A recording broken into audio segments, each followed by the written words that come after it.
Cuando fui a la sala de exposiciones de un amigo de mi marido, me encontré por casualidad con el lujoso coche de época que había sido una reliquia de mis padres y que desapareció tras mi boda. Me acerqué directamente al dueño del local y le dije: «Señor, este es mi coche, lo perdí hace 3 años». El dueño se limitó a reír, ignorándome. Sin embargo, cuando le mostré un compartimento secreto detrás del salpicadero y una marca oculta que solo el verdadero propietario conocería, su rostro se tensó al instante, y la cara de mi marido se volvió pálida de terror. Esa tarde, el sol brillaba con bastante intensidad, pero el aire dentro del sedán de mi marido se sentía extrañamente frío. Mateo, mi esposo, había insistido en que hoy tenía que sacarme de casa a toda costa. «No puedes seguir encerrada en tu habitación, afligida por la muerte de tus padres hace 3 años. Necesitas un cambio de aires», dijo. Nuestro destino era una exclusiva sala de exposiciones de coches de lujo, propiedad de un viejo amigo de Mateo, Ricardo. La verdad es que no quería ir.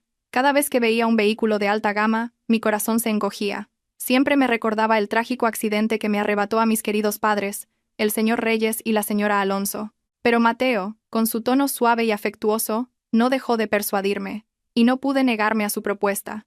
Me recliné en el asiento, arreglándome el pelo alborotado e intentando forzar una sonrisa para corresponder al esfuerzo de mi marido. Llegamos a un imponente edificio con enormes ventanales de cristal, tras los cuales se alineaban coches carísimos. Un gran cartel en la fachada indicaba el nombre del propietario del lugar. Al bajar del coche, Mateo me tomó la mano con fuerza.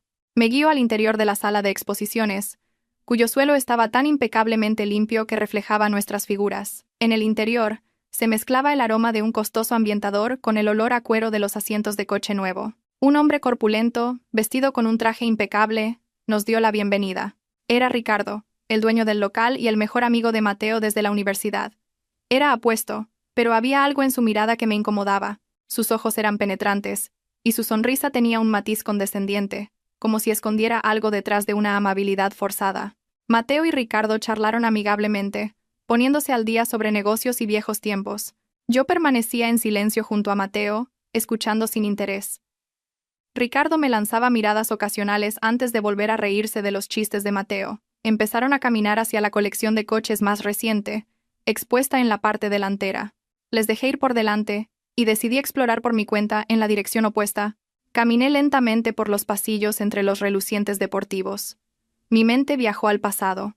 Recuerdos de mi padre enseñándome a conducir, de mi madre sonriendo mientras nos íbamos de vacaciones. Mis pasos se detuvieron en un rincón algo oscuro, alejado de la iluminación principal de la sala. Allí, aparcado y parcialmente cubierto por una lona polvorienta, había una berlina clásica de un negro intenso. Sentí que el corazón se me paraba. El aire se atascó en mi garganta. Conocía las líneas de ese coche, la curva del capó, la forma distintiva de los faros y las llantas, antiguas pero elegantes. No era un coche cualquiera. Era del mismo modelo que el coche más preciado de mi padre, el señor Reyes. El mismo que había desaparecido misteriosamente tras el terrible accidente. La policía dijo que el coche se había quemado hasta quedar irreconocible, y que los restos habían sido fundidos como chatarra. Pero yo nunca había visto esos restos porque Mateo me disuadió, diciendo que sería un shock demasiado grande para mí. Y ahora, ante mis ojos, el coche estaba allí, intacto. Mis piernas temblaron al acercarme. Extendí la mano hacia la carrocería fría y lisa. El tacto me recorrió el cuerpo. Conocía este coche. Recordaba cada detalle. Di la vuelta, buscando una marca especial. En la manilla de la puerta trasera izquierda, debía haber un fino rasguño que mi bicicleta le hizo al coche de mi padre hace 10 años. Tanteé la manilla con los dedos. El rasguño estaba allí. Podría haberse atenuado con el pulido, pero su textura aún se sentía bajo mis yemas. Las lágrimas comenzaron a brotar. No era un coche similar. Era el coche de mi padre. El coche del señor Reyes que supuestamente había sido destrozado. ¿Por qué estaba aquí? ¿Por qué en la sala de exposiciones del amigo de mi marido?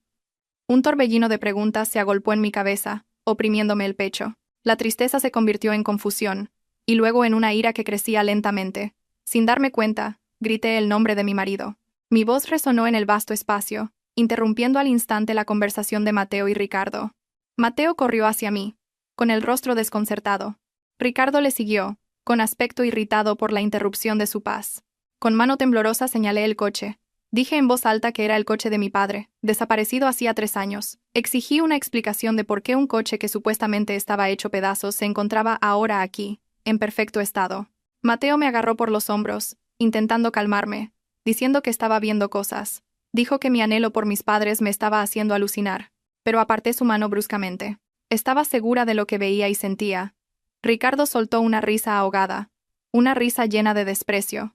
Se cruzó de brazos y con un tono relajado dijo que era un vehículo de coleccionista importado recientemente del extranjero. Dijo que había muchos coches así en el mundo y que era natural que se parecieran. Incluso me llamó mujer histérica que no sabía nada de coches. La actitud arrogante de Ricardo hizo que me hirviera la sangre. Me estaba tratando como a una tonta. Pensó que no reconocería ni la reliquia de mis propios padres. Mateo también me arrinconó, diciéndome que no le avergonzara en el negocio de su amigo. La mirada habitualmente suave de Mateo se había vuelto ahora una advertencia, como si me ordenara callar y obedecer. Pero no podía quedarme en silencio. Recordé un secreto que solo mi padre y yo conocíamos. Un escondite secreto dentro de ese coche. Mi padre me lo había mostrado una vez mientras lo limpiábamos juntos. Ignorando las protestas de Ricardo, abrí la puerta del conductor. No estaba cerrada. El olor del interior del coche me golpeó con fuerza. Era una mezcla de cuero viejo y un vago aroma del perfume masculino que mi padre solía usar. Era el aroma del señor Reyes. No podía equivocarme. Mateo intentó sacarme, pero me resistí con todas mis fuerzas y me metí en el asiento del conductor. Frente al lujoso salpicadero de madera, hice lo que mi padre me había enseñado. Presioné el panel de madera sobre la guantera siguiendo un patrón específico. 2 toques en el extremo izquierdo, 1 en el centro y una pulsación larga en el extremo derecho. Un viejo mecanismo de resorte hizo un pequeño clic. Un sonido muy familiar para mis oídos. Un delgado cajón oculto en la parte inferior del salpicadero se abrió lentamente. Ricardo, que hasta hacía un momento se reía con cinismo, se quedó rígido de repente. Su rostro se tensó. Mateo, de pie junto a la puerta del coche, se puso pálido al instante. Sus ojos se abrieron de par en par al ver abrirse el cajón secreto. Ellos no sabían nada de esto. Solo el verdadero propietario lo sabía. Dentro del cajón no había objetos de valor, pero había algo mucho más terrible. El fondo estaba cubierto con una tela de terciopelo de color crema, y sobre ella había una mancha seca de color marrón oscuro. La mancha era grande e irregular. Mi corazón latía desbocado. Acerqué el rostro para ver mejor. Eran restos de sangre. Sangre que se había secado durante años. De repente, los recuerdos del accidente volvieron a mí. Mi padre murió por una hemorragia excesiva. La policía dijo que falleció en el hospital. Pero, ¿por qué había tanta sangre en este lugar oculto? Si mi padre hubiera sido rescatado de inmediato, la sangre no se habría acumulado en un cajón secreto cerrado. Me giré para mirar a Mateo y Ricardo con los ojos vidriosos. Con voz temblorosa pregunté: ¿por qué hay sangre aquí? ¿Por qué escondisteis este coche? Ricardo ya no sonreía. Su rostro se enrojeció de ira y desconcierto contenidos. Le hizo una seña a Mateo. El hombre que hasta ahora había dormido a mi lado parecía un extraño aterrorizado. No respondió a mi pregunta. En su lugar, me agarró del brazo con mucha más fuerza de lo habitual. Me sacó a la fuerza del coche, y casi me caigo. Mateo me susurró al oído con un tono apremiante, diciéndome que dejara de hacer locuras. Ricardo cerró de golpe la puerta del coche inmediatamente y gritó a sus empleados de seguridad que aseguraran la zona. Ese día, en esa fría sala de exposiciones, me di cuenta de que la muerte de mis padres no fue un simple accidente, y que mi marido estaba implicado en ello. El camino de vuelta a casa fue una agonía. El silencio en el coche de Mateo era mucho más aterrador y escalofriante que cualquier discusión. Mateo conducía a gran velocidad, con los nudillos blancos de tanto apretar el volante. Su rostro era una máscara de piedra, con la mandíbula apretada.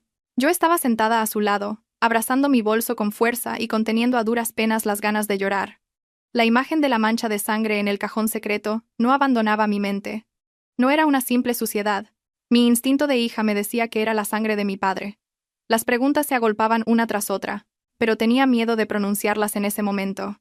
La actitud de Mateo en la sala de exposiciones me hizo darme cuenta de que tenía un lado oscuro que yo desconocía. Tan pronto como llegamos a nuestra grande y silenciosa casa, Mateo me arrastró adentro. Ya no actuaba con la ternura de cuando salimos. Me sentó en el sofá del salón, casi empujándome. Respiraba con dificultad. Empezó a sermonearme, alzando la voz. Dijo que le había avergonzado delante de Ricardo. Dijo que había actuado como una loca que no distinguía la realidad de las alucinaciones. Mateo no dejaba de repetir que el coche era solo una réplica, que la mancha no era más que un derrame de aceite o pintura, y que yo estaba demasiado agotada y creando un drama innecesario. Utilizó palabras para manipular mi mente, intentando hacerme dudar de mi propia cordura. Estás traumatizada, Valeria. Necesitas descansar. No ir por ahí acusando a la gente sin más, gritó Mateo. Fue a la cocina y volvió con un vaso de agua y 2 pastillas. Dijo que eran vitaminas y un tranquilizante que me ayudarían a dormir profundamente y a olvidar el vergonzoso incidente de hoy. Me obligó a tomarlas delante de él. Miré las pastillas con recelo. En el pasado, le habría creído y las habría tragado sin pensarlo. Pero hoy era diferente. Esa confianza ya se había roto. Fingí meterme las pastillas en la boca y bebí el agua. Mientras Mateo se distraía dejando el vaso en la mesa, escondí las pastillas bajo la lengua. Luego, fingiendo limpiarme la boca, las escupí discretamente en un pañuelo. Mateo me llevó arriba, a nuestro dormitorio. Me ayudó a acostarme, me arropó y me dio un beso en la frente. El beso se sintió frío y falso. «Duerme bien, querida. Mañana todo estará mejor», susurró. Luego salió de la habitación y cerró la puerta. Oí el sonido de una llave girando en la cerradura desde fuera. Me había encerrado. El miedo se apoderó de mí. Pero al mismo tiempo, surgió el coraje.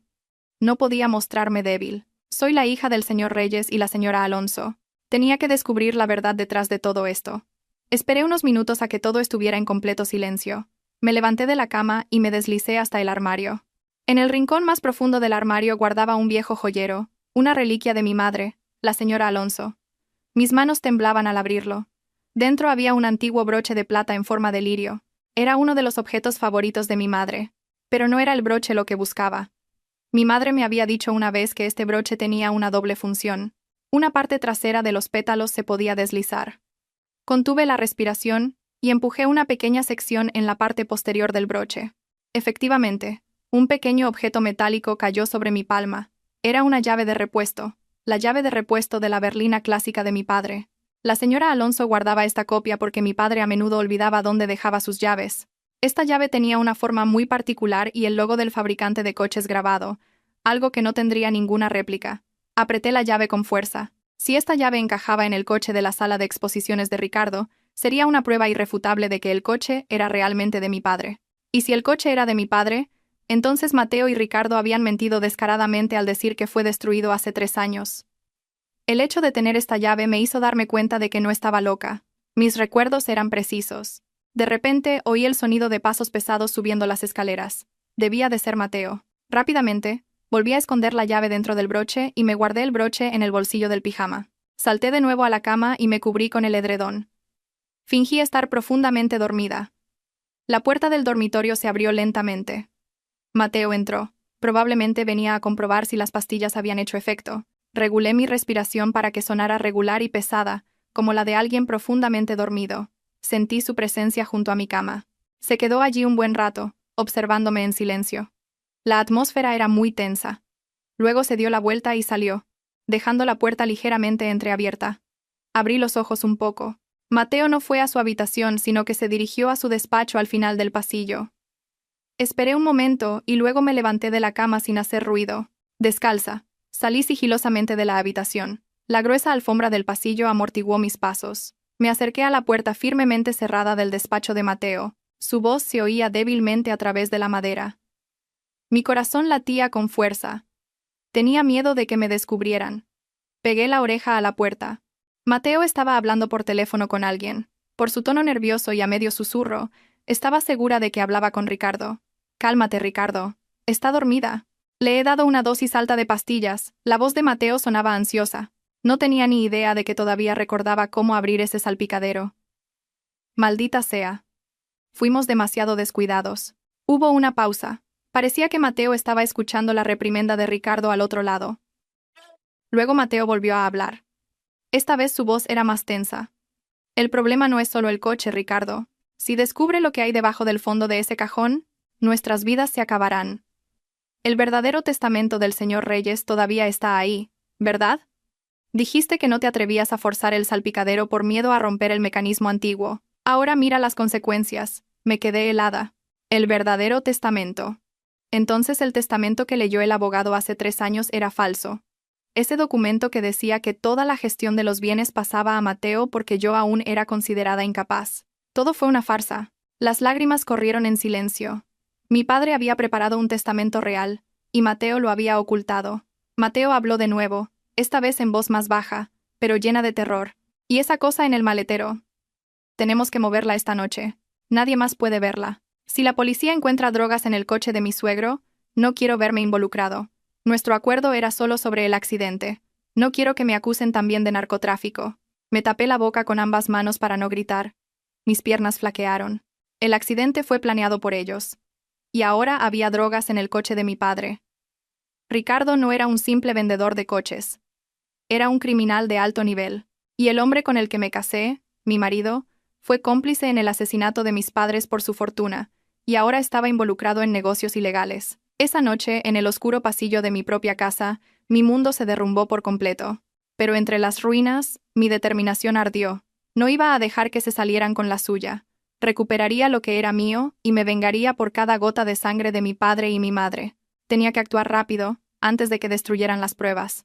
La noche se hizo larga y espeluznante dentro del espacioso dormitorio. Después de escuchar la horrible conversación telefónica de Mateo, volví a mi habitación con las rodillas temblando violentamente. Cerré la puerta en silencio, asegurándome de no hacer chirriar las bisagras para no levantar las sospechas de mi marido. Me derrumbé detrás de la puerta. Me faltaba el aliento, conteniendo un sollozo y una rabia que explotaban simultáneamente en mi pecho. Mi marido. El hombre que había dormido a mi lado durante los últimos 3 años, era el cerebro detrás de la muerte de mis padres. La verdad me golpeó la cabeza como un mazo, dejándome mareada y con náuseas. Pero sabía que no tenía tiempo para lamentar mi destino. Mateo pensaba que estaba profundamente dormida por los tranquilizantes que escupí. Esta era mi única oportunidad de moverme sin vigilancia. Tenía que conseguir esas pruebas. Si el coche de mi padre era trasladado esta noche como planeaban, perdería la única llave que podría llevarlos a la cárcel. Me levanté y me cambié de ropa inmediatamente.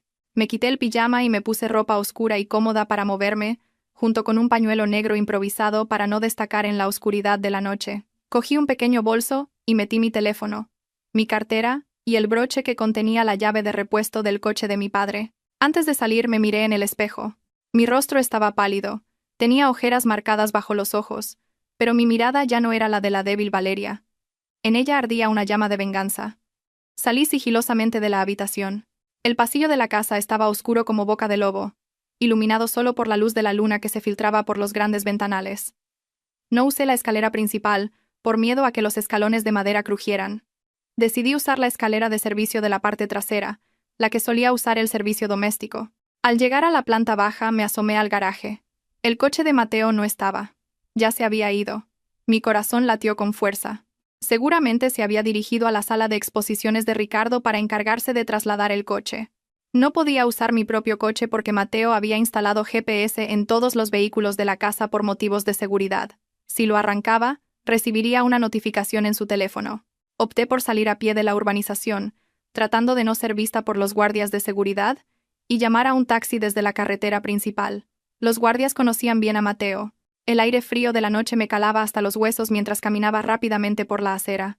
Cada sonido, el canto de un grillo o el susurro de las hojas, me ponía en alerta. Tenía miedo de que Mateo apareciera de repente y me viera. Después de conseguir un taxi, le pedí al conductor que me dejara en la calle trasera de la sala de exposiciones de Ricardo, una zona de almacenes desolada y con poca luz.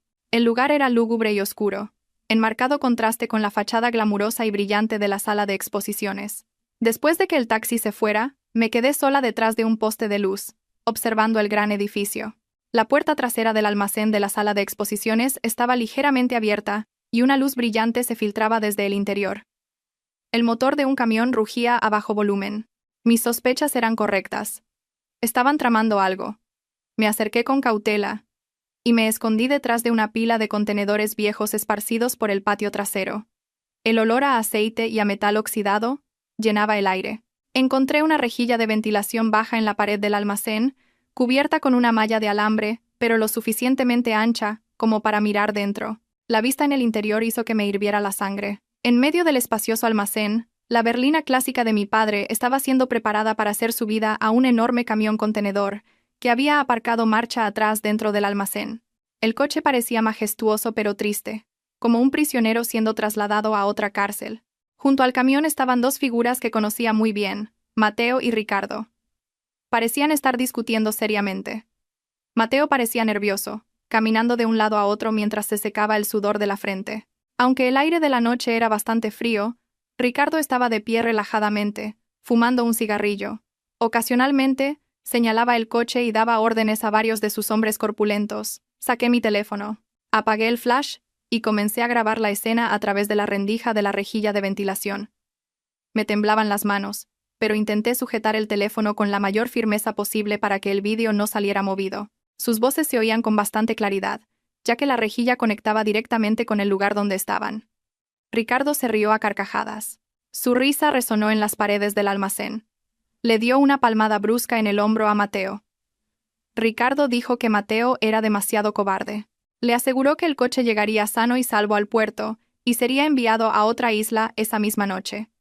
Ricardo dijo que al comprador de allí no le importarían los papeles ni el historial del coche. Lo importante era que la mercancía llegara. Dijo que luego lo desmantelarían para sacar los objetos ocultos. Luego, Mateo le entregó a Ricardo una gran bolsa de deporte negra.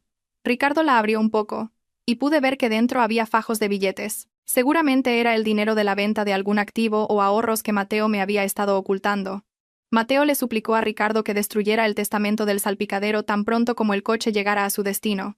No quería correr riesgos. Ricardo sonrió con astucia, asintió y volvió a cerrar la bolsa.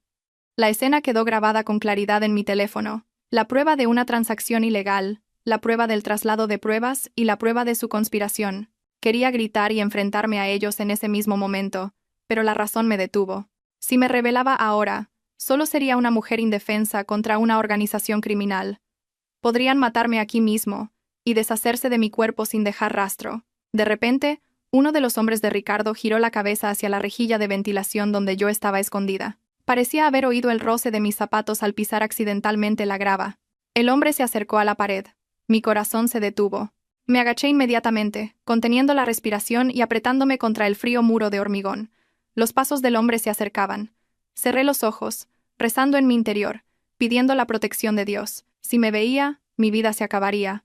Los pasos se detuvieron justo detrás de la pared donde yo estaba. Hubo un silencio que pareció una eternidad. Entonces oí a Ricardo llamar a su hombre para que subiera rápidamente al camión. El hombre se dio la vuelta y se fue corriendo. Solté un largo suspiro de alivio, con un sudor frío empapándome la espalda. Eché un último vistazo. El coche de mi padre ya estaba completamente dentro del camión contenedor. Las puertas de metal del contenedor se cerraron con un estruendo, sellando todos los secretos en su interior. El camión comenzó a salir lentamente del almacén. Sentí una punzada de desesperación al ver cómo se llevaban la reliquia de mi padre, pero al menos tenía esta grabación de vídeo. Esperé hasta que Mateo y Ricardo volvieron a entrar en la zona de oficinas de la sala de exposiciones. Luego, salí de la zona de almacenes lo más rápido que pude y corrí hacia la carretera principal. Esa noche, no volví a casa. Decidí ir al único lugar donde estaría a salvo, la casa de una persona a la que Mateo detestaba, pero en la que mi padre confiaba plenamente. Fui a casa del señor Morales, el abogado de nuestra familia desde hacía mucho tiempo. Al amanecer, llamé a la puerta del señor Morales con manos temblorosas. La vieja casa de estilo colonial parecía tranquila. Pasaron unos minutos hasta que se encendió una luz en la terraza y se abrió la sólida puerta de teca. El señor Morales apareció en pijama, con cara de sorpresa. Probablemente acababa de levantarse para sus oraciones matutinas. Al ver mi aspecto desaliñado, mis ojos hinchados y mi ropa oscura, supo al instante que algo malo había pasado. Sin hacer muchas preguntas me hizo pasar. En su salón, lleno de viejos libros de derecho, se lo conté todo. Le hablé del descubrimiento del coche en la sala de exposiciones, de la sangre en el salpicadero, de la conversación de Mateo que había escuchado a escondidas y de la grabación de vídeo que acababa de hacer en el almacén trasero. El señor Morales escuchó atentamente. Su rostro anciano y arrugado se endureció lentamente, conteniendo la ira. Sus manos se cerraron en puños sobre la mesa de madera. Cuando terminé mi historia, soltó un largo suspiro. Un suspiro lleno de pesar y culpa. Me miró con los ojos llorosos. El señor Morales confesó que lo había sospechado durante mucho tiempo, pero que no tenía pruebas contundentes para actuar. Dijo que después de la muerte de mis padres, Mateo bloqueó inmediatamente todo acceso del señor Morales a los documentos de la empresa y a los bienes de la familia. Mateo contrató a otro abogado que pudo comprar con dinero para tramitar los falsos papeles de la herencia. El señor Morales sentía que no había podido proteger la confianza de su amigo, el señor Reyes. Tan pronto como salió el sol esa mañana nos pusimos a trabajar. El señor Morales me llevó a su despacho de abogados privado, situado junto a su casa principal. Sacó viejos archivos que había guardado en secreto durante mucho tiempo. Archivos sobre el accidente de mi padre. Me mostró una copia del informe policial de hacía 3 años. Decía que la causa del accidente fue un fallo de los frenos debido a las condiciones resbaladizas de la carretera, y que el coche se incendió por completo tras chocar contra la barrera de protección. El informe estaba firmado por un agente de policía que más tarde fue despedido por un caso de soborno. Luego, el señor Morales sacó un archivo azul que había escondido en una caja fuerte. Contenía los resultados de una investigación independiente, que había llevado a cabo en secreto, pero que tuvo que abandonar por falta de fondos y amenazas de intimidación. «Mire esto, señorita Valeria», dijo el señor Morales, señalando una foto borrosa que había obtenido de un testigo en el lugar del accidente antes de que llegara la policía. La foto mostraba la parte inferior del coche volcado. Observe bien este cable del freno. Si los frenos se hubieran roto por fricción o presión, el extremo estaría deshilachado y desigual. Pero en esta foto, aunque borrosa, se ve que el corte es muy limpio y recto. Es la marca de una cizalla. Me tapé la boca para contener un grito. Mis piernas flaquearon, así que era cierto. Mis padres no murieron en un simple accidente. Fueron asesinados. Fueron asesinados con un plan meticuloso y cruel, y el culpable era el yerno que habían acogido con los brazos abiertos. El dolor en mi pecho se convirtió en una intensa náusea. Imaginé los últimos momentos de mis padres. El terror cuando los frenos no funcionaron. El dolor cuando se produjo el impacto. Y durante los últimos 3 años, había vivido, comido y dormido con su asesino. Había atendido sus necesidades. Le había sonreído. Incluso había pensado en tener un hijo con él. La idea me hizo sentir asco de mí misma. El señor Morales abrió su portátil y accedió a los datos bancarios a través de su conexión personal segura. Como antiguo abogado de la empresa, todavía tenía algunos accesos de puerta trasera para vigilar flujos de dinero sospechosos de la compañía. Aunque no podía hacer cambios, me mostró los movimientos de las cuentas de hacía 3 años, exactamente un mes después de la muerte de mi padre. Hubo una transferencia de una enorme suma de dinero de la compañía de seguros de vida a nombre del señor Reyes y la señora Alonso. El dinero entró en una cuenta temporal, y luego se dividió en varias cuentas diferentes. Una de ellas era una cuenta a nombre de una empresa fantasma, con la dirección de un local comercial vacío. Y lo que es más impactante, había un flujo regular de dinero mensual de la cuenta de Mateo a la cuenta personal de Ricardo. La descripción de la transferencia siempre se disfrazaba como honorarios de consultoría o compra de activos, pero las cantidades eran demasiado grandes y regulares para un negocio de exposición de coches. «Esto es dinero para comprar su silencio, señorita Valeria», explicó el señor Morales con voz grave. Mateo estaba siendo chantajeado por Ricardo. Ricardo debía de tener pruebas físicas del crimen de Mateo. Quizás la cizalla o una grabación de su conversación cuando planearon el asesinato. Ricardo usó a Mateo como su fuente de ingresos. Mateo necesitaba el dinero de la herencia de sus padres para pagar sus deudas de malas inversiones y para mantener a Ricardo callado. El señor Morales también me explicó lo del coche. Supuso que Ricardo no lo destruyó por pura codicia. Ricardo sabía que un coche clásico como ese valía millones de euros en el mercado negro de coleccionistas, pero no podía venderlo oficialmente porque el número de bastidor estaba registrado como un vehículo desguazado, así que Ricardo lo usó para otros fines. La sospecha de Valeria sobre las drogas se fortaleció cuando el señor Morales me mostró un viejo artículo de periódico sobre una red de narcotraficantes que a menudo usaba coches de lujo para engañar a la policía de tráfico. La sala de exposiciones de Ricardo era el lugar perfecto para el blanqueo de dinero. Tenemos la prueba en vídeo del traslado del coche y esta foto del cable del freno, pero todavía no es lo suficientemente fuerte como para acusarlos directamente de asesinato premeditado en un tribunal, ya que el coche real ha sido trasladado, dijo el señor Morales, masajeándose las sienes. Necesitamos ese testamento real. Ese testamento es la clave. Dentro de ese documento, el señor Reyes seguramente habría detallado activos que Mateo desconocía, y quizás notas adicionales que el señor Reyes escribió cuando comenzó a sospechar de Mateo antes del accidente. Si conseguíamos ese documento, podríamos anular todos los derechos de herencia de Mateo y llevarlo a la quiebra. Sin dinero, Mateo se derrumbaría, y él y Ricardo se atacarían mutuamente. Me quedé en silencio, pensando. El coche ya se había ido, pero sabía hacia dónde se dirigía. Ricardo dijo que sería enviado a otra isla. Pero el transporte marítimo lleva tiempo. Y recordé que en la llamada telefónica, Mateo había dicho que la cosa en el maletero debía estar a salvo. No destruirían el coche inmediatamente hasta que el comprador en el destino recogiera los paquetes de droga que había dentro. Todavía había tiempo, pero no podíamos ir tras ese camión ahora sin estar preparados. Necesitábamos una estrategia más inteligente. Teníamos que hacer que nos trajeran las pruebas de vuelta, o que confesaran sus crímenes ellos mismos. Señor Morales, le llamé en voz baja pero firme. Miré a los ojos del anciano abogado. Tengo un plan. Es arriesgado, pero es la única forma de acabar con ellos de una vez por todas. Mateo y Ricardo estarán celebrando que han conseguido deshacerse del coche, ¿verdad? Pensarán que han ganado.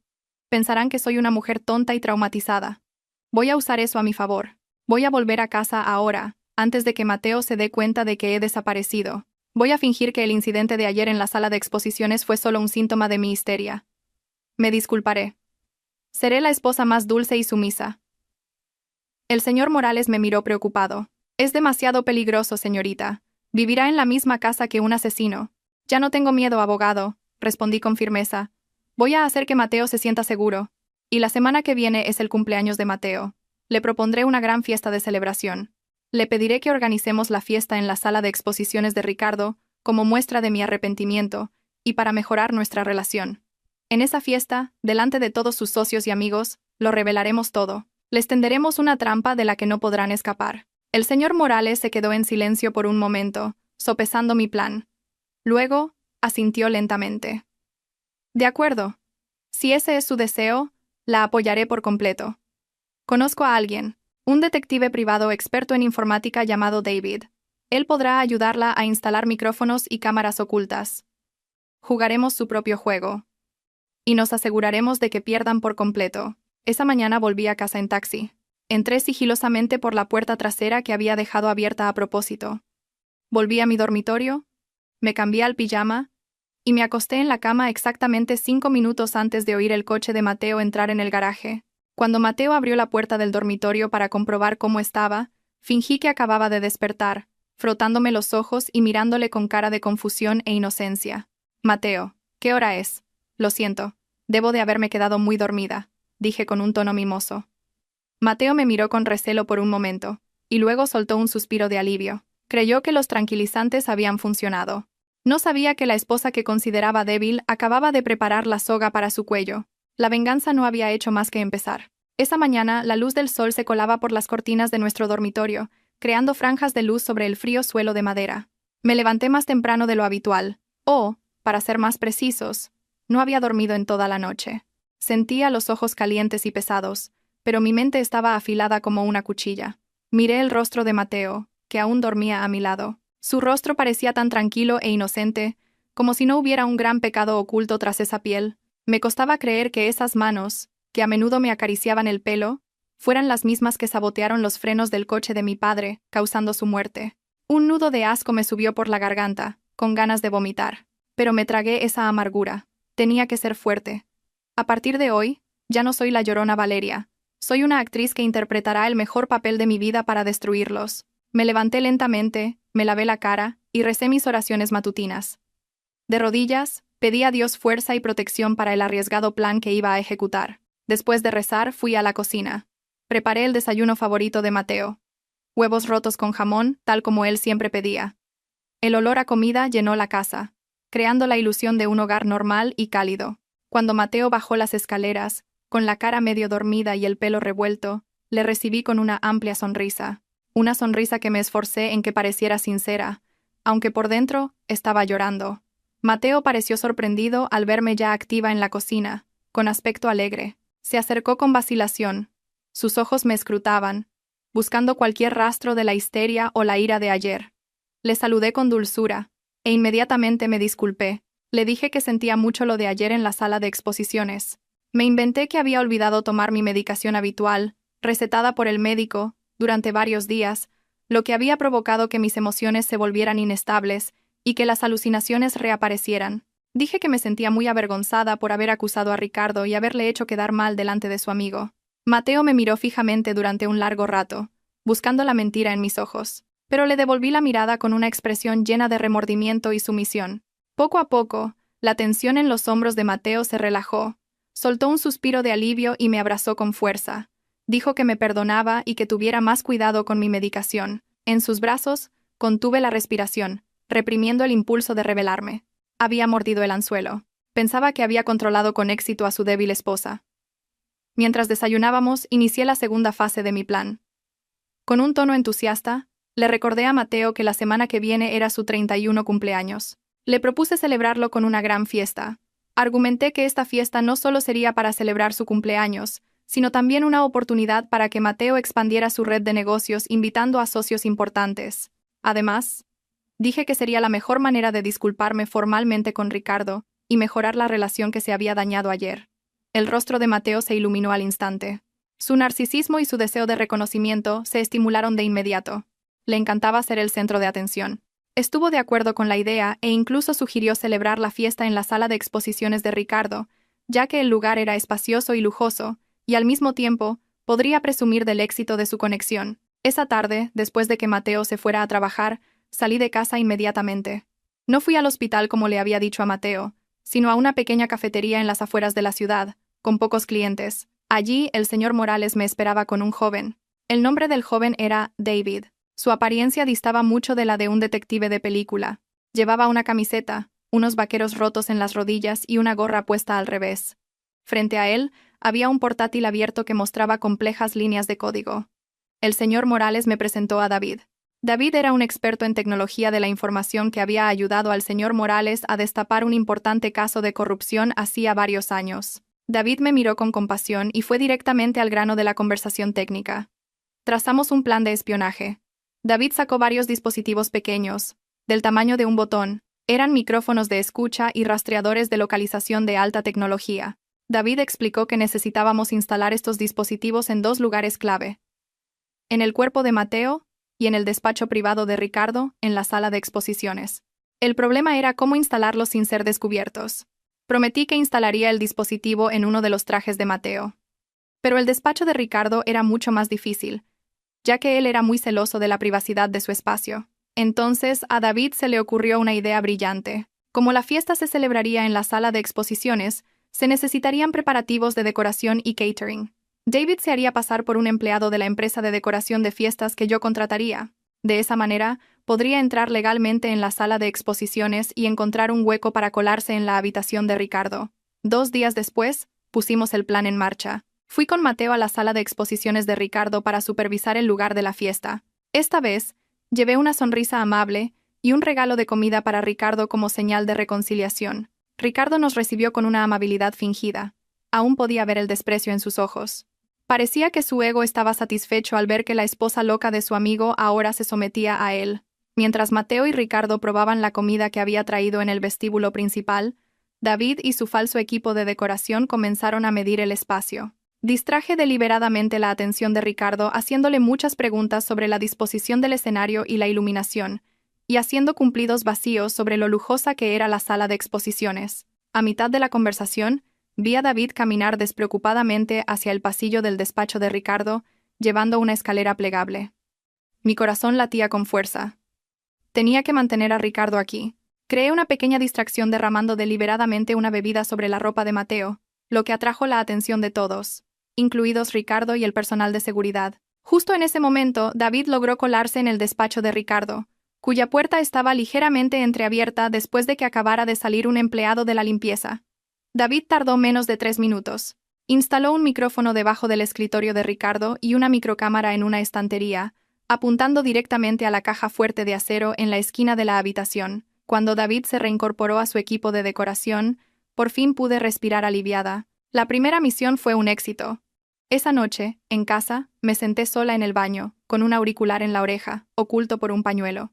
David había conectado la frecuencia de los micrófonos a una aplicación especial en mi teléfono, disfrazada de calculadora. Escuché un sonido de estática y luego oí la conversación de Ricardo y Mateo en el despacho de Ricardo. Después del horario de cierre, sus voces se oían con claridad.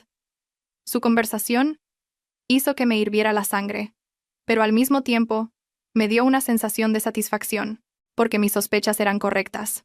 ¿Tu mujer realmente ha mejorado o solo se hace la tonta?, preguntó la voz grave de Ricardo. Ahora es seguro, Ricardo. Los tranquilizantes la han dejado atontada. De todos modos, ya se disculpó. Es solo una ama de casa normal. No tiene agallas para enfrentarse a nosotros, respondió Mateo con una risa despectiva. Al oír eso, apreté los puños con tanta fuerza que las uñas se me clavaron en las palmas. Ya verás, mi querido esposo, pensé. La conversación derivó hacia temas más serios.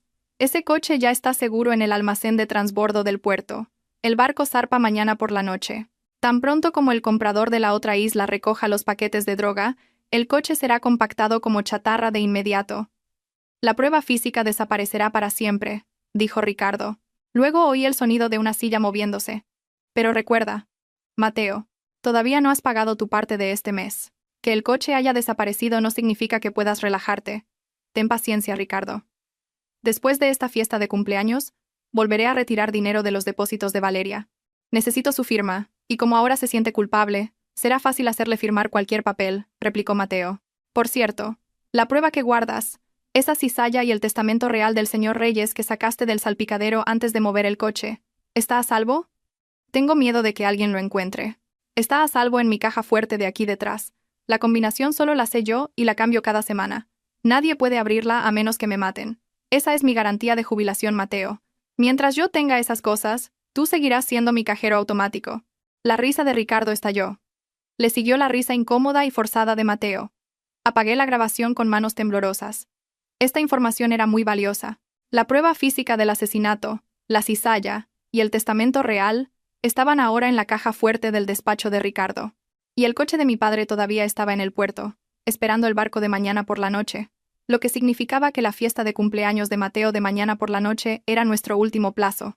Teníamos que conseguir el contenido de esa caja fuerte mientras la fiesta estaba en marcha, antes de que el coche de mi padre fuera destruido y antes de que Mateo me vaciara lo que quedaba de mi fortuna. Nuestro plan tenía que convertirse en una operación relámpago. Esa noche no pude dormir, no por miedo, sino por la adrenalina que me recorría el cuerpo.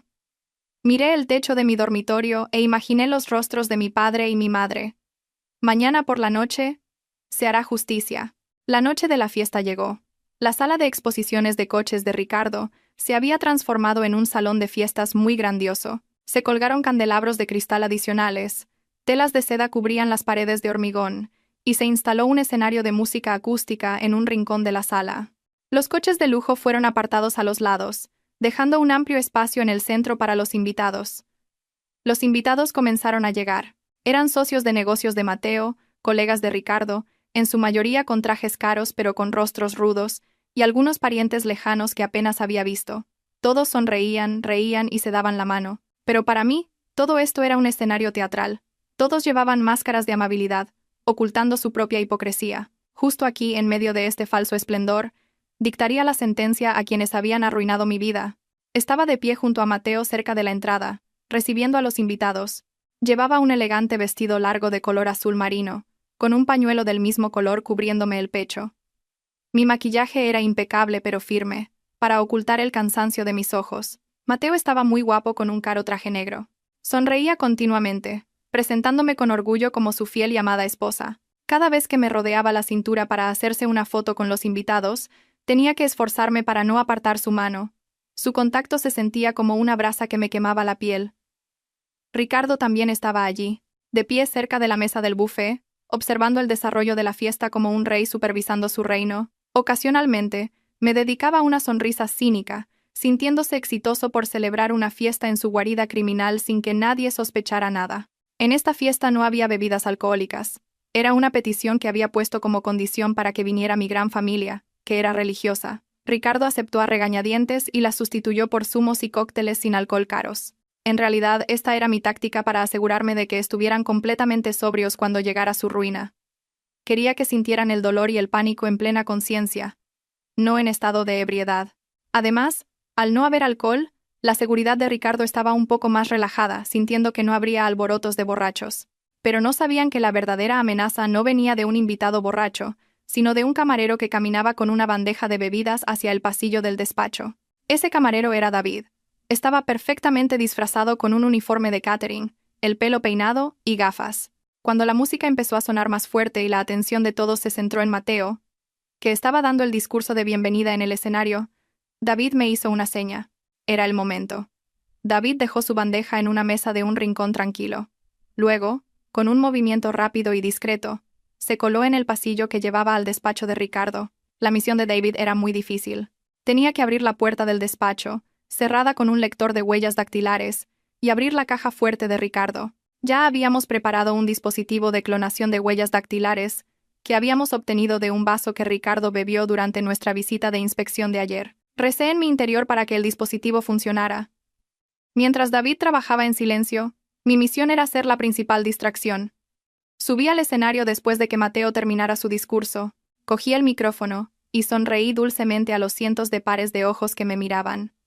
Ricardo estaba en primera fila, con los brazos cruzados con arrogancia. Comencé elogiando a Mateo como un marido maravilloso, hablando de la paciencia con la que había tratado mi enfermedad. Mis palabras fueron tan dulces que algunas de las invitadas se conmovieron. Mateo parecía muy satisfecho, su rostro radiante. Pero mis ojos no dejaban de mirar el teléfono que sostenía. La aplicación conectada a la microcámara de David mostraba que David ya había entrado con éxito en la habitación y estaba frente a la caja fuerte. El tiempo parecía pasar muy lentamente. 1 minuto, 2 minutos, David seguía luchando con la combinación de la caja fuerte. Los latidos de mi corazón coincidían con el ritmo de la música de bajo que sonaba lentamente. De repente, vi a Ricardo rebuscar en el bolsillo de su traje. Sacó su teléfono y frunció el ceño. Su sistema de seguridad inteligente le habría enviado una notificación de que había actividad dentro de su despacho. El rostro de Ricardo pasó de una expresión relajada a una de alerta. Miró a su alrededor, y sus ojos se dirigieron hacia el pasillo del despacho. Comenzó a retroceder, intentando abandonar la multitud. Era un desastre. Si Ricardo iba allí ahora, descubriría a David y podría matarlo en el acto. Tenía que tomar una medida drástica. Y como regalo especial para mi marido, dije en voz alta por el micrófono, me gustaría invitar al escenario a su mejor amigo, el señor Ricardo. Me gustaría darle un agradecimiento especial, ya que Ricardo ha sido como un hermano para Mateo. Los pasos de Ricardo se detuvieron. Todos los invitados se giraron para mirarle, aplaudiendo. Las luces del escenario le iluminaron al instante, deslumbrándole e inmovilizándole en el sitio. Ricardo pareció dudar. Sus ojos iban y venían entre el despacho y el escenario. La presión social de cientos de invitados no le dejó otra opción. Con el rostro forzado y una sonrisa rígida, Ricardo subió al escenario. Le di la mano, apretándosela con fuerza, no por amabilidad, sino para retenerle. Sus manos estaban frías y sudorosas. Me susurró con un tono amenazador. ¿Qué demonios estás haciendo, Valeria? Tengo que atender un asunto un momento. Solo un momento, señor Ricardo. Solo vamos a hacernos una foto juntos, respondí, sonriendo ampliamente al fotógrafo. Estaba ganando tiempo. Le pedí al fotógrafo que ajustara nuestra posición varias veces. Pedí diferentes poses. Ricardo se ponía cada vez más nervioso. No dejaba de mirar su reloj. Mi teléfono vibró largamente en el bolsillo de mi vestido. Era la señal de David. La caja fuerte estaba abierta. En la pantalla de mi teléfono, oculta tras mi palma, vi la notificación de David. Paquete completo asegurado. Saliendo ahora.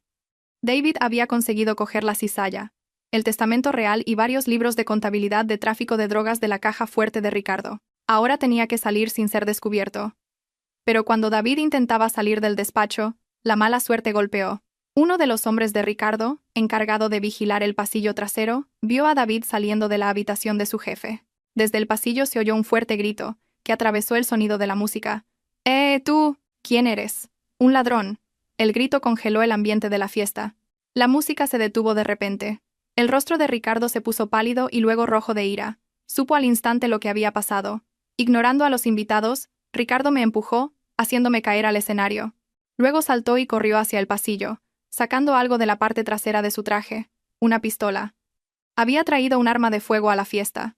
Los invitados comenzaron a gritar histéricamente al ver el arma. Mateo se quedó paralizado en el escenario, confuso y aterrorizado. David salió corriendo del pasillo hacia el espacio central de la fiesta. 2 guardias corpulentos le perseguían. David saltó por encima de la mesa del buffet, haciendo añicos los platos.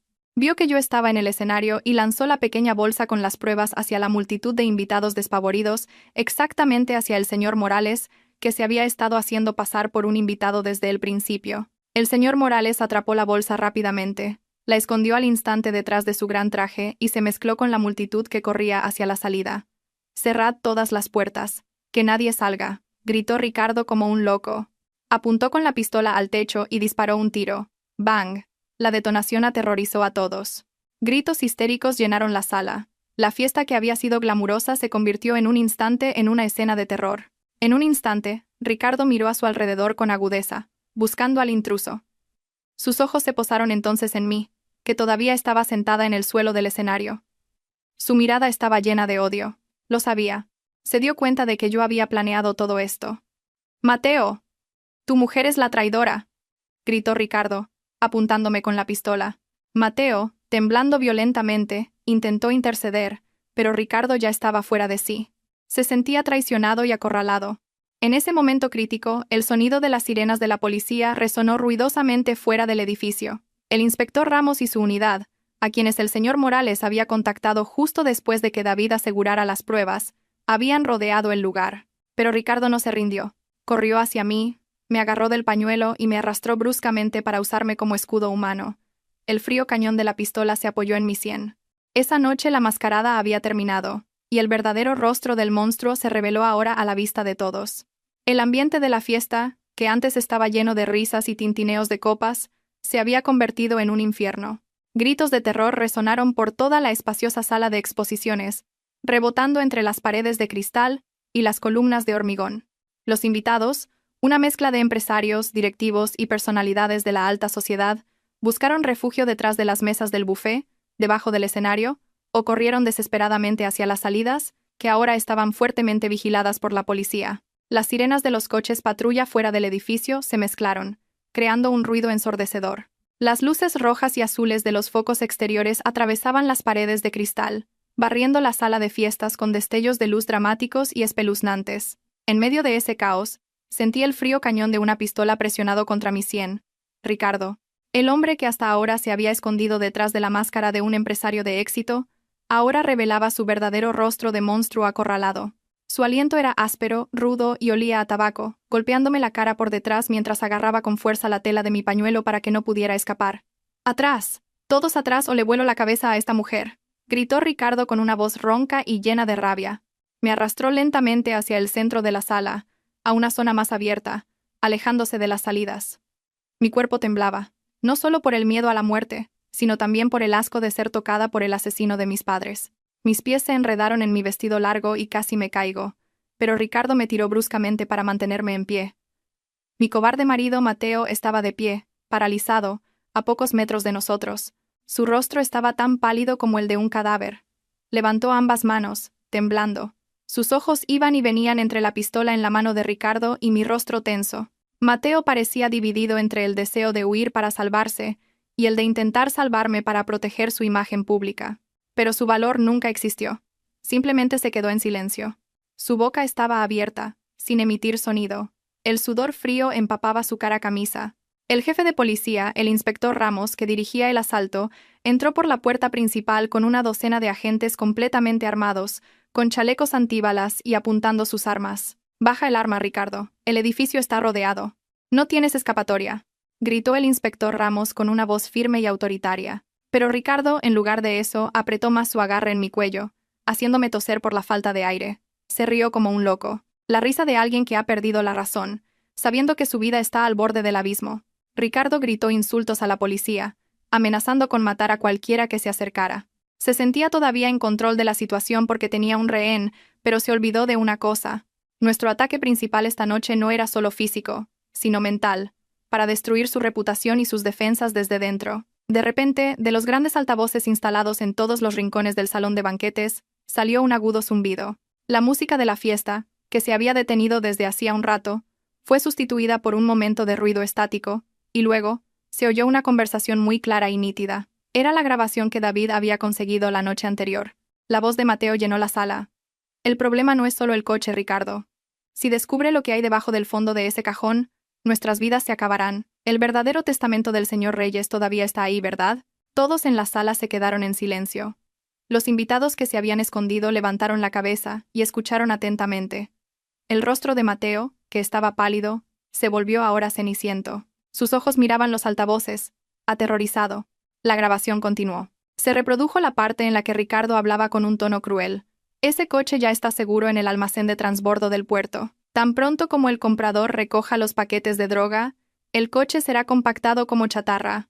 Y en el clímax, la voz de Ricardo, admitiendo el motivo de su crimen, resonó con fuerza. «Esa es mi garantía de jubilación, Mateo. Mientras yo tenga esas cosas, Esa cizalla, tú seguirás siendo mi cajero automático. La grabación terminó, dejando un silencio aún más espeluznante que antes. Ahora, todas las miradas se dirigían a Mateo y Ricardo. Las miradas de los invitados ya no eran de miedo, sino de asco y juicio. Los socios de negocios de Mateo, que hasta ahora le habían elogiado, ahora susurraban, señalándole como el asesino que mató a su suegro. La máscara de marido devoto y fiel que Mateo había construido se hizo añicos en un instante. Se derrumbó, sus piernas cedieron, y cayó de rodillas al suelo, llorando histéricamente mientras se tapaba los oídos, como si quisiera negar la voz de sus propios pecados. «Es una mentira, es una farsa. ¡Es una voz editada!», gritó Mateo desesperadamente, pero nadie le creyó. La prueba de audio era demasiado detallada y real. Al darse cuenta de que su carta de triunfo había sido revelada y que ya no tenía coartada, Ricardo se desesperó aún más. Su rostro se enrojeció de vergüenza e ira contenidas. Me miró con ojos asesinos. Tú planeaste todo esto, ¿verdad? Serpiente. Me gruñó al oído. Se dio cuenta de que ya no podía negociar. La cadena perpetua o la pena de muerte le esperaban. Su única opción era escapar sin ninguna garantía de seguridad. Miró a su alrededor, buscando una abertura. La puerta principal estaba bloqueada por la policía. La puerta trasera estaba fuertemente vigilada. Sus ojos se posaron entonces en un gran objeto expuesto justo detrás de nosotros, en el centro del escenario de honor. Era la berlina clásica de mi padre. El coche que se suponía que había sido enviado al puerto todavía estaba expuesto aquí esta noche, como un trofeo de la victoria de Ricardo, antes de ser enviado a la mañana siguiente. Ricardo era realmente arrogante. Quería presumir de ese coche raro a sus invitados como un símbolo del éxito de su sala de exposiciones, sin darse cuenta de que se convertiría en su ataúd. Ricardo vio ese coche como el único vehículo blindado, lo suficientemente fuerte como para atravesar las puertas de cristal de la sala de exposiciones y escapar del cerco policial. Ese viejo coche europeo tenía una carrocería de acero grueso, mucho más resistente que los finos coches de hojalata de hoy en día. «Levántate, Mateo, rápido». «¡Idiota!», gritó Ricardo, pateando el cuerpo de Mateo, que estaba de rodillas llorando. «Nos vamos de aquí ahora. Sube a ese coche». Mateo levantó la cabeza.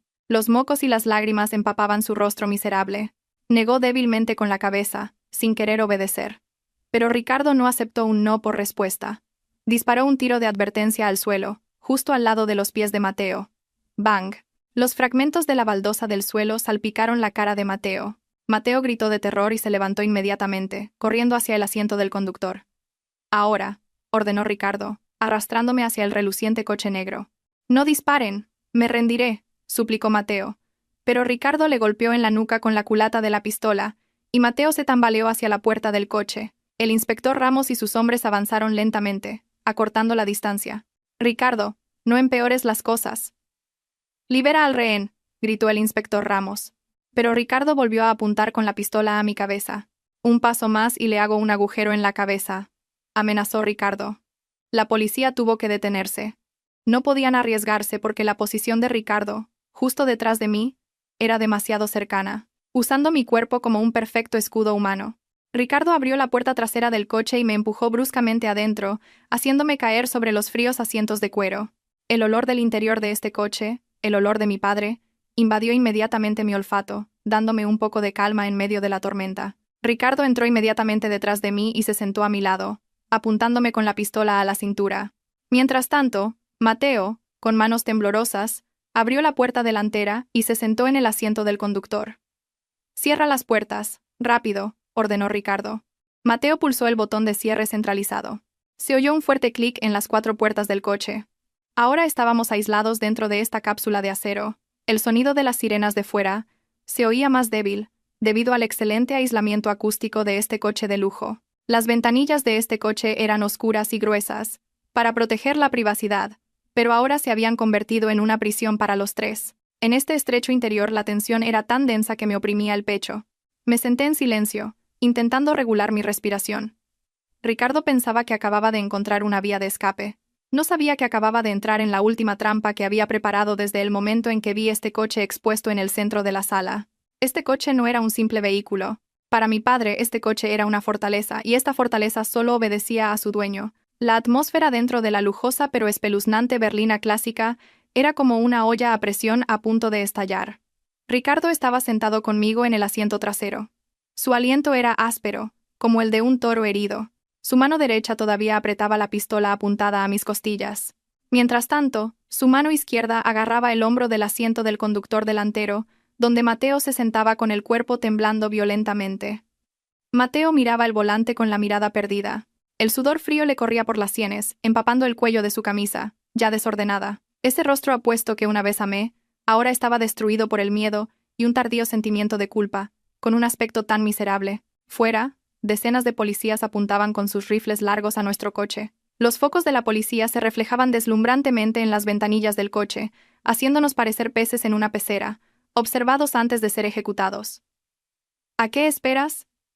Idiota. Arranca el motor, le gritó Ricardo al oído a Mateo, haciendo que mi marido se sobresaltara. Mateo, con manos temblorosas, rebuscó en los bolsillos de sus pantalones, solo para darse cuenta de que no tenía las llaves. Las llaves. No las tengo yo, Ricardo, susurró Mateo con una voz ronca, casi sollozando. La llave está en el contacto. La preparé para poder escapar de inmediato si algo pasaba. ¿Estás ciego?, gritó Ricardo enfadado. Efectivamente, la llave del coche, con un lujoso llavero de cuero, colgaba del bombín de arranque. Ricardo realmente había planeado un escenario de escape, aunque no esperaba que ocurriera tan pronto. Mateo giró la llave inmediatamente. Se oyó el sonido del motor de arranque girando.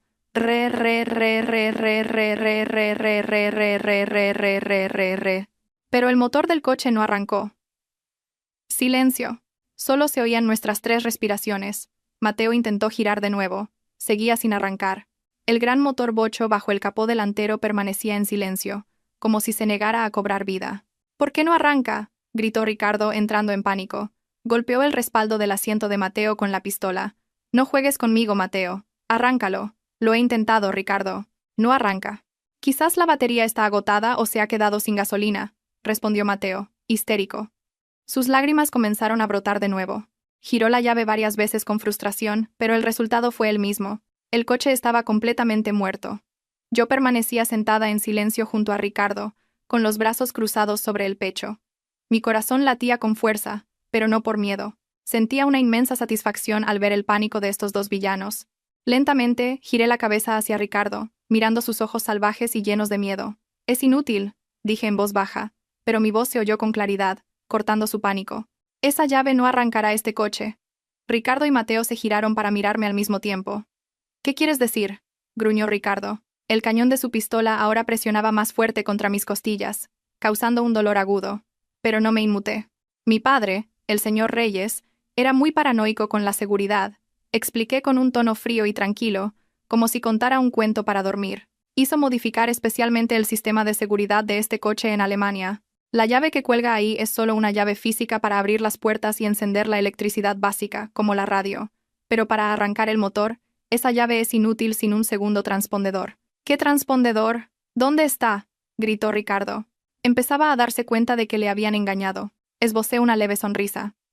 El sistema de seguridad utiliza reconocimiento de huellas dactilares. Y solo hay 2 personas en este mundo cuyas huellas dactilares están registradas en el sistema informático de este coche: mi padre y yo. Levanté mi mano derecha y mostré mi dedo índice. A menos que mi dedo toque el sensor oculto bajo el volante, este coche es solo un trozo de chatarra de 2 toneladas. Estáis atrapados. El rostro de Ricardo se puso pálido. Se dio cuenta de su error fatal. Había elegido un vehículo de escape que se convertiría en su propia prisión. Intentó abrir la puerta del coche a su lado, pero estaba cerrada. Tiró de la manilla bruscamente varias veces, pero la puerta no se movió. «Abre la puerta, Mateo», gritó Ricardo. Mateo pulsó repetidamente el botón de desbloqueo de la puerta del conductor, pero no hubo respuesta. La luz de seguridad del salpicadero parpadeaba rápidamente en rojo. «No funciona, Ricardo. El botón no responde». «El sistema se ha bloqueado automáticamente», gritó Mateo. «Correcto». Intervine de nuevo. Si se gira la llave 3 veces sin autenticación de huella dactilar, se activa el sistema de bloqueo. Las puertas se cierran por dentro y por fuera. Estas ventanillas son de cristal antibalas de estándar militar. No podrá romperlas con esa pistola de juguete. El oxígeno aquí dentro solo durará unas pocas horas. Esperaremos aquí hasta que se rindan, o hasta que todos nos asfixiemos. Ricardo rugió de rabia. Apuntó con la pistola directamente a mi cara. «Si yo muero, te llevaré conmigo, zorra». «Adelante», le desafié, mirando fijamente el cañón de la pistola sin pestañear. «Dispárame. Pero recuerda, Si lo haces, la policía de fuera verá el destello de tu cañón e inmediatamente acribillará este coche con cientos de balas. Este cristal puede resistir algunas balas de pistola, pero no resistirá una lluvia de rifles de asalto de la policía. Morirás absurdamente en un instante, con el cuerpo lleno de agujeros de bala. Las manos de Ricardo temblaron. Sabía que yo tenía razón. Matarme ahora sería un acto suicida. Estaba en un callejón sin salida. No podía salir, no podía escapar, y no podía matar a su rehén sin provocar su propia muerte. El cerco se estrechaba, aplastando su espíritu. Mateo, incapaz de soportar la presión mental, comenzó a desvariar. Golpeaba las ventanillas pidiendo ayuda a la policía de fuera, aunque su voz probablemente no se oía con claridad en el exterior. Por favor, sáquenme de aquí. Solo seguía órdenes. No quiero morir aquí. Valeria, por favor, abre la puerta. Cariño, soy tu marido. Me equivoqué. Lo siento. Miré la espalda de Mateo con ojos llenos de asco. ¿Marido? ¿Qué marido sabotea los frenos del coche de su suegro? ¿Qué marido deja que su mujer sea considerada loca para encubrir sus crímenes? No eres mi marido, Mateo. Solo eres un parásito que casualmente vivía en mi casa. Mis palabras atravesaron el corazón de Mateo. Inclinó la cabeza sin fuerzas, sollozando sobre el volante. Se dio cuenta de que no había vuelta atrás. La fortuna que perseguía, el prestigio que había construido, todo se había desvanecido esta noche. Mientras tanto, fuera, se veía al inspector Ramos consultando con su unidad. A través de un megáfono su voz llegó débilmente al interior del coche. Ricardo. Mateo. Sabemos que el coche no puede moverse. Ríndanse ahora. Bajen sus armas y levanten las manos. Esta es su última advertencia. Ricardo me miró con ojos desesperados, mezclados con un profundo odio. El sudor le empapaba la cara. Vio a Mateo, ya mentalmente destrozado, y luego a la policía, que se acercaba cada vez más con escudos tácticos. Su dominio se había desmoronado. El jefe de la mafia local que había sido temido, era ahora solo una rata atrapada en una caja de acero, lentamente. La fuerza de su mano se debilitó. La pistola que sostenía bajó. Vi mi oportunidad. Con un movimiento tranquilo, pulsé un pequeño botón oculto detrás del reposabrazos central del asiento trasero. Un botón de emergencia que mi padre me había mostrado una vez. Se oyó el siseo de un sistema hidráulico. La cerradura de la puerta a mi lado se desbloqueó mecánicamente. Ricardo se sobresaltó al oír el sonido. Intentó levantar la pistola de nuevo, pero yo fui más rápida. Le di una patada en la mano con todas mis fuerzas, y la pistola salió volando, cayendo al suelo del asiento delantero. Antes de que pudiera cogerla, abrí la puerta y rodé fuera del coche, cayendo al duro suelo de porcelana de la sala de exposiciones. ¡Entren!, gritó el inspector Ramos al verme salir. La unidad de policía se abalanzó inmediatamente. Como las ventanillas laterales eran demasiado resistentes, rompieron el parabrisas delantero con un mazo táctico especial. Mateo fue sacado a la fuerza a través del parabrisas roto, arrastrado como un saco de arroz mientras gritaba pidiendo perdón. Ricardo intentó resistirse, intentando coger la pistola de nuevo, pero se lanzó una granada de gas lacrimógeno al estrecho interior del coche. En un instante, Ricardo tosió violentamente, con los ojos escociéndole, y finalmente se rindió cuando 3 agentes lo sacaron y lo tiraron al suelo. Unas esposas de acero se cerraron en las muñecas de ambos. El señor Morales corrió a mi lado y me ayudó a levantarme lentamente. Me arreglé el pañuelo desordenado y miré a los 2 hombres que ahora estaban en el suelo, con la cara hundida en el polvo bajo las botas de la policía. No sentía ni una pizca de compasión en mi corazón, solo una inmensa sensación de alivio. Esta noche, dentro del coche reliquia de mi padre, la justicia finalmente había encontrado su camino. Padre. Madre. Lo he conseguido. El caos dentro de la sala de exposiciones esa noche comenzó a calmarse lentamente. Aunque los restos de la tensión aún flotaban densamente en el aire, después de que Ricardo y Mateo fueran sometidos y esposados con éxito por los agentes de policía, la atmósfera de la fiesta, que originalmente era glamurosa, se había transformado ahora en una escena del crimen llena de cintas amarillas de la policía. Los invitados, que originalmente se habían dispersado presas del pánico, ahora eran escoltados uno por los agentes para ser registrados como testigos. El terror y la confusión aún se reflejaban en sus rostros, pero en los ojos de algunos había un claro disgusto mientras miraban a Mateo y Ricardo ser arrastrados a los coches patrulla. Me quedé en un rincón de la sala, envuelta en una gruesa manta que me dio un agente, con el señor Morales de pie fielmente a mi lado, como un padre protegiendo a su hija.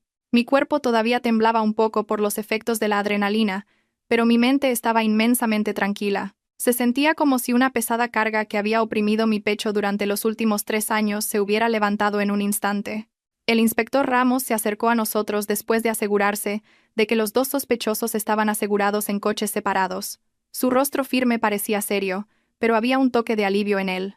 Nos dio la mano a mí y al señor Morales, agradeciéndome mi valentía, aunque también me reprendió un poco, diciendo que nuestras acciones habían sido muy arriesgadas. El inspector Ramos solicitó entonces permiso para realizar una inspección exhaustiva de la berlina clásica de mi padre. Según el procedimiento, el coche era ahora una prueba clave, no solo porque fue utilizado en un intento de secuestro, sino también por la posibilidad de que hubiera otros artículos ilegales en su interior, como se escuchó en la grabación de la escucha. Asentí en silencio, dándoles permiso total para desmontar lo que fuera necesario. Para mí, el coche había cumplido su misión de proteger mi vida. Ahora era el turno del coche de exponer los pecados de Ricardo. El equipo forense de la policía comenzó su trabajo. Llevaban guantes de látex y traían un equipo completo. Con cuidado, forzaron la apertura del maletero del coche, que había estado firmemente cerrado durante mucho tiempo. Mateo, sentado en el asfalto fuera de la sala de exposiciones esperando ser trasladado, estiró el cuello para ver lo que hacía la policía. Parecía muy nervioso, gritando continuamente que no sabía nada sobre el contenido del maletero. Ricardo, mientras tanto, permanecía en silencio, con la mirada perdida en el suelo. Sabía que su mayor secreto estaba a punto de ser revelado. Cuando se abrió la tapa del maletero, al principio solo se vio la rueda de repuesto y el equipo de gato habitual, pero la policía trajo inmediatamente a un perro detector, que comenzó a ladrar agresivamente hacia la pared interior del maletero. Un agente golpeó esa pared del maletero. El sonido era sólido, no hueco como el de una chapa metálica normal. Usando una pequeña palanca de acero, el agente levantó la capa de moqueta de la pared del maletero. Un panel falso se desprendió con un chasquido. Detrás de esa pared falsa, había docenas de gruesos paquetes de plástico, envueltos en cinta marrón, cuidadosamente dispuestos. Un agente cogió un paquete y lo cortó ligeramente con una navaja, revelando un polvo blanco y miles de coloridas pastillas. No eran analgésicos comunes. Eran drogas psicotrópicas ilegales de alta calidad, listas para su distribución. La cantidad era enorme, probablemente por valor de millones de euros. Llévenlo al laboratorio ahora mismo. «Esto es un gran golpe», gritó el inspector Ramos, ordenando a sus hombres. Al ver la pila de paquetes que se sacaba del coche, Mateo gritó histéricamente. Su rostro, ya pálido, se volvió aún más blanco que el papel. Se debatió en las garras de la policía. No lo sabía. Lo juro, no sabía que esa cosa estaba ahí. Ricardo solo dijo que eran documentos secretos. «Agente, por favor, créame». Me tendieron una trampa. «Solo me ordenaron vender el coche», gritó Mateo patéticamente. Las lágrimas y los mocos se mezclaron en su miserable rostro. Me miró con ojos suplicantes. «Valeria, diles. No sé nada de las drogas. Solo me equivoqué con el accidente. Pero no soy un narcotraficante. Por favor, ayúdame, cariño». Le miré fríamente desde la distancia. La compasión que podría haber sentido una vez había desaparecido sin dejar rastro. Puede que Mateo no supiera los detalles del negocio de drogas de Ricardo, pero su codicia y su estupidez le habían arrastrado a este agujero negro. Se alió con el diablo por la riqueza, así que debía estar preparado para soportar el fuego del infierno. Aparté la cara, sin querer volver a mirarle. Mateo siguió gritando mientras le metían en el vehículo de detención. Sus gritos sonaban desgarradores. El grito de un hombre que se da cuenta de que su vida ha terminado por completo. Lo que le esperaba no era solo una pena de prisión por asesinato premeditado, sino también cargos adicionales como transportista de una red internacional de drogas, ya que fue detenido en el acto, conduciendo el vehículo que transportaba las pruebas. Mientras tanto, la búsqueda continuó en el despacho de Ricardo. David, el detective informático que había causado el revuelo antes, reapareció ahora con su sonrisa característica. Entregó a la policía el disco duro del ordenador de Ricardo, cuya contraseña ya había descifrado. Dentro se encontraban los datos contables digitales de las transacciones ilegales que Ricardo había llevado a cabo durante los últimos 5 años. Esta lujosa sala de exposiciones de coches era solo una tapadera para el blanqueo de dinero. Los beneficios de la venta de drogas se canalizaban como si fueran los beneficios de la venta de coches de importación. También se reveló la lista de clientes de Ricardo, implicando a muchas figuras importantes que habían sido clientes habituales de las drogas ilegales durante mucho tiempo. Esa noche, el imperio empresarial de Ricardo se derrumbó hasta sus cimientos en un instante. El señor Morales me dio una suave palmada en el hombro. «Se acabó, señorita Valeria. Todo ha salido a la luz. La prueba de la cizalla, el testamento real, la grabación de la confesión, y ahora las drogas. No podrán escapar, por muy buenos abogados que contraten. Recibirán la pena máxima. Solté un largo suspiro, mirando el cielo nocturno donde comenzaban a aparecer las estrellas. Gracias, señor Morales. Sin usted y el señor David, probablemente habría muerto absurdamente en esa casa, o me habría vuelto loca. Usted es la que ha sido increíble. Heredó el coraje del señor Reyes y la sabiduría de la señora Alonso. Seguro que estarían muy orgullosos de usted esta noche, respondió el señor Morales, con los ojos llorosos. La noche avanzó. Los periodistas comenzaron a llenar la zona frente a la sala de exposiciones, donde se había instalado el cordón policial. Los flashes de las cámaras estallaron como relámpagos. La noticia de la sangrienta fiesta en la lujosa sala de exposiciones y la red de drogas descubierta en el coche antiguo comenzó a difundirse rápidamente por las redes sociales y la televisión. Los rostros de Mateo y Ricardo aparecieron por todas partes como criminales de alto nivel. La reputación que había construido como joven empresario de éxito y marido ideal se hizo añicos en cuestión de horas. Su familia, hasta ahora arrogante, cargaría con la vergüenza de por vida. Antes de irme, le pedí permiso a la policía por un momento para acercarme una vez más al coche de mi padre. El coche estaba ahora rodeado de agentes. El maletero estaba abierto de par en par, los asientos estaban desordenados, pero a mis ojos el coche seguía pareciendo majestuoso. Acaricié el frío capó. Gracias, susurré en voz baja. Este coche fue el testigo mudo de la muerte de mi padre, el guardián de su último secreto, y esta noche, para mí, una fortaleza de protección. Era como si mi padre estuviera presente a través de él, abrazándome en silencio. Salí de la sala de exposiciones con paso firme. Ya no había una Valeria frágil, que lloraba en un rincón, que tragaba tranquilizantes para complacer a su marido.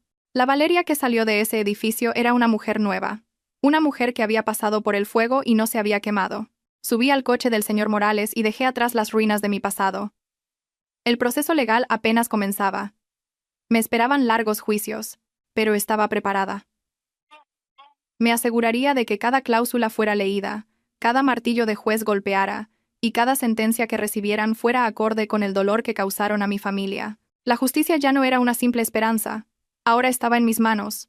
Han pasado 6 meses desde la noche de la redada. Las estaciones han cambiado. La lluvia ha comenzado a caer con frecuencia sobre la ciudad, pero para mí, cada día se siente mucho más brillante que el anterior. Hoy es el día de la sentencia. La sala del tribunal está abarrotada de visitantes, periodistas y familias de las víctimas de las drogas distribuidas por la organización de Ricardo. Estoy sentada en primera fila con el señor Morales, visto de un blanco inmaculado, simbolizando un nuevo capítulo en mi vida. En el banquillo de los acusados, se sientan 2 hombres casi irreconocibles. Ricardo está demacrado, con la cabeza rapada, y su rostro rudo ha sido reemplazado por una mirada vacía de desesperación.